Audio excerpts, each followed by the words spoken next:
Happy Passover and Easter weekend, everyone. Thank you for coming to my channel. This is Bruce the Boss Brooks, and to support independent channels like this, please don't forget to subscribe to this channel, like this video, and please comment on this video. I would love to hear and get your thoughts on what I'm about to discuss. But again, happy Passover weekend and happy Easter, everyone. Passover is perhaps the holiest day in the Jewish community, as it commemorates the day as mentioned in the book of Exodus, when the Most High Yahweh, or some just refer to as God, sent probably the most devastating of plagues on the Egyptians in order to free his Hebrew people by sending the angel of death to swoop in and kill the firstborn or firstborn male of every child in Egypt, and passed over the children of, or the people, the Hebrews, as they put I believe it was lamb blood on their door to identify themselves as being protected, hence the term passed over, because the angel of death passed over the homes of the Hebrews. And that catastrophic event devastated the Egyptians enough to say, you know what, enough is enough, let's let the Hebrews go.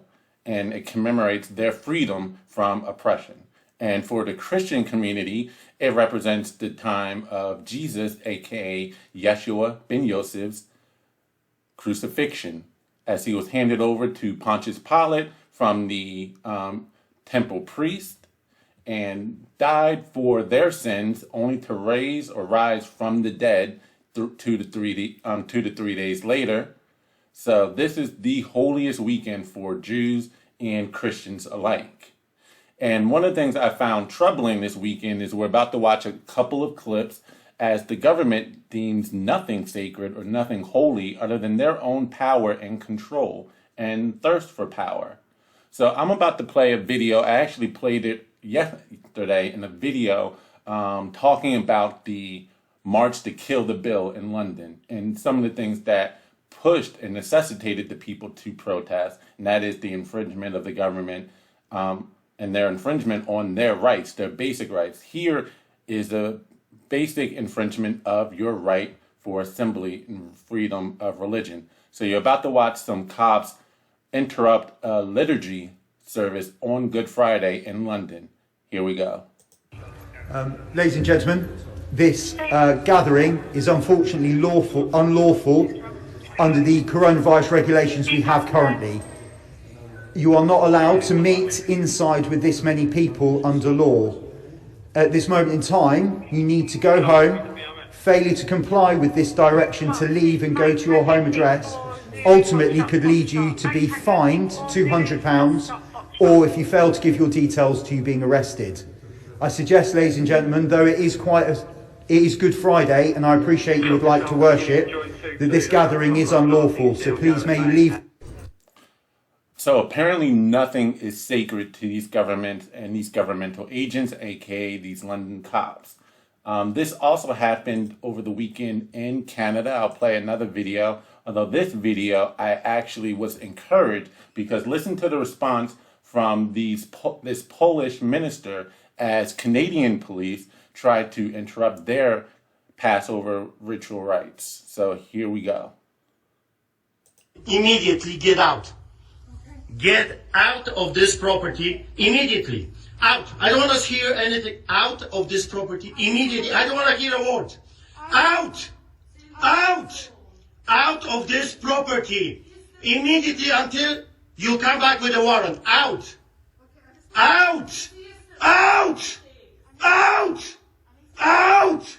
Out of this property. Immediately out. Immediately go out and don't come back. I don't want to talk to you. Not a word. Out of this property, immediately out. I don't care what you have to say. Out! Out! Out of this property, you Nazis! Out! Out! Gestapo is not allowed here. Immediately, Gestapo is not allowed. Out! Do you understand English? Get out of this property. Go. So go. Go. And don't come back without a warrant. Out, Nazi. Out. Out. You understand?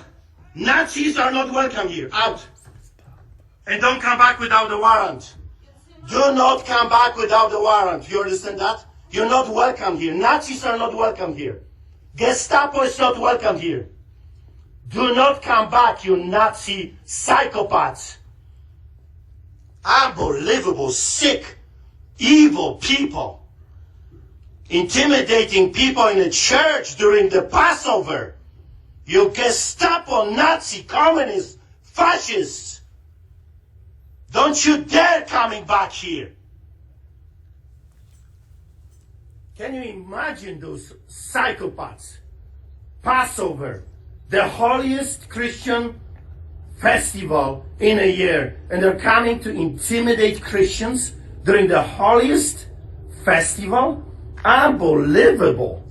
What is wrong with those sick psychopaths? It's beyond me. Please get... That one, I gotta say, that inspired me a lot. Did you hear some of the words, adjectives he used to describe these individuals? And the woman who he was directing most of his vitriol to, she wasn't even cop. There are a couple here, obviously, are Canadian police, but this woman right here, and I'm assuming this gentleman right here as well, right behind her, it said public health official. So they're not cops. She's the one leading this charge. They're not cops. He stood up for his right. He said, if I'm breaking the law, come back with a warrant and telling me, this is illegal. Until then, I don't care about your intimidation tactics or your executive orders, because that's one thing we got to understand too. There's a big difference between a law that is passed by Congress here in the United States or passed through Parliament if you're in Canada or the United Kingdom. Big difference between a law that passes legislature versus an executive order issued by, an elected official, like a governor, like a prime minister, but it's not a law, it's just an order. And they are trying to intimidate people of faith on their holiest of days. I love the adjectives he used to describe them, though. If you heard him, he said Gestapo, fascists, communists, Nazis, all in a single breath. Like, he was not holding back. And when it comes to a lot of these Polish, a lot of them escaped actual communism, actual fascism in Poland, and in Europe as recently as in the 1980s. So it hasn't even really been much more than 30 years. And a lot of them had to escape that over to the North Americas, whether that was here in the United States and or Canada. Just here in North America, whether it was Canada or the United States, they escaped that because they know what it is like. It's not even a generation removed for a lot of them, either them personally and or individuals within their family who has communicated this to them. So they know what communism is. They know all about fascism. A lot of them lived it, and you still also have some survivors from World War II who saw similar tactics. But you got to know your rights, because the only way you can get them off your back is when you stand up. So more power to this Polish minister here trying to intimidate people of faith on the most holiest of holidays, which, again, what Passover represents is freedom.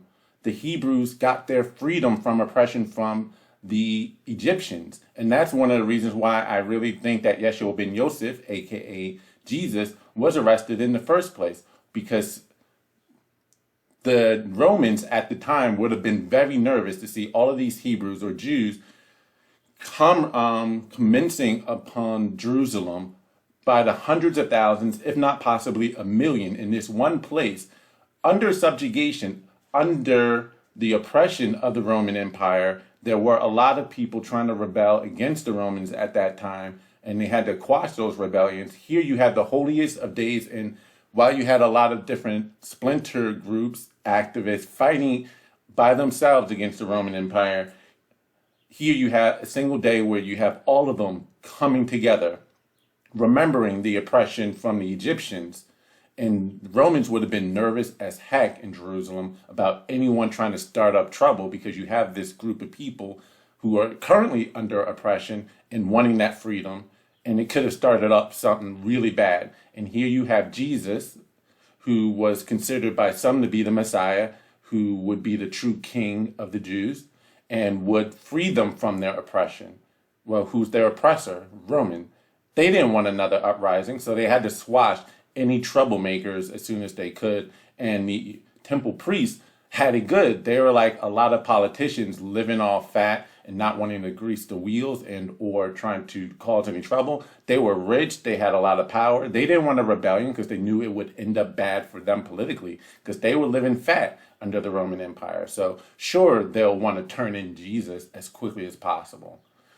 So you got to fight back from this oppression because you do have the freedom to express yourself religiously. And I find it funny that some of the same people who will say, well, you got to do this for public health. Why can't you just worship at home and have virtual services?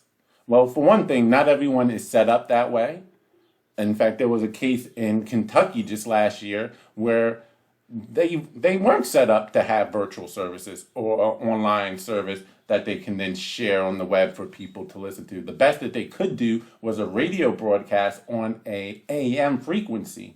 And that AM frequency was only able to go as far out as 1 mile radius. Like that was the best that they could do. And what they had to do then was have the parishioners drive up to the parking lot, stay in their cars, but turn on their radios to this AM frequency station in order to hear the service in the safety and privacy of their own cars in the parking lot, but they're socially distanced in the car, windows up, and yet the police still tried to harass them and give them tickets the moment that any other cars came out of the parking lot, to the point that they had to file a restraining order against the mayor who directed the cops to do this.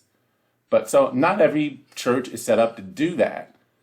But it doesn't matter. They still have the right to do that. And how many of these same people are packing out Walmarts, Targets, H-E-B's, Publix, Trader Joe's, Whole Foods? There are more people in these stores, in these supermarkets, than in these churches. I mean, this is a lot of empty seats. Why can't you socially distance and be safe in a church when at the same time pack out a Walmart or a Target? It just doesn't make any sense. Why are you targeting people of faith? It's your right. So that was really disturbing to see the government going this far and seeing these government agents think that they having no right, having no, conscience to act conscience, that they feel as though they can just walk in and barge into a person's religious institution, their religious home, their temple, their mosque, synagogue, church. These are holy places that you are coming into and interrupting. And it's just really disturbing to see that they feel as though they have the right to just come in and do that they're above it all. At some point, you have to ask yourself or question, what am I doing? Is this the right thing? And they have a lot of soul searching to do, but we're getting to the point where it's like the temple, the God, is the government, and anything else needs to be subjugated. But that Polish minister there was really inspiring. We need more people like that. In fact, go ahead and check out my video from yesterday that talked about the March to Kill the Bill protest in London, as people around the world are standing up for their rights and fighting back against some of these oppressive laws. There were similar protests in France and Germany as well, numerous in Australia, and a number of them in the United States, but they're just not getting televised by the mainstream media. So that's all I have for now. Again, want to wish everyone a blessed Passover weekend and Easter Sunday, Resurrection Day. This is Bruce the Boss Brooks. Don't forget to subscribe to this channel, like this video, and please comment on this video. I want to hear your thoughts. I'm out. Stay blessed.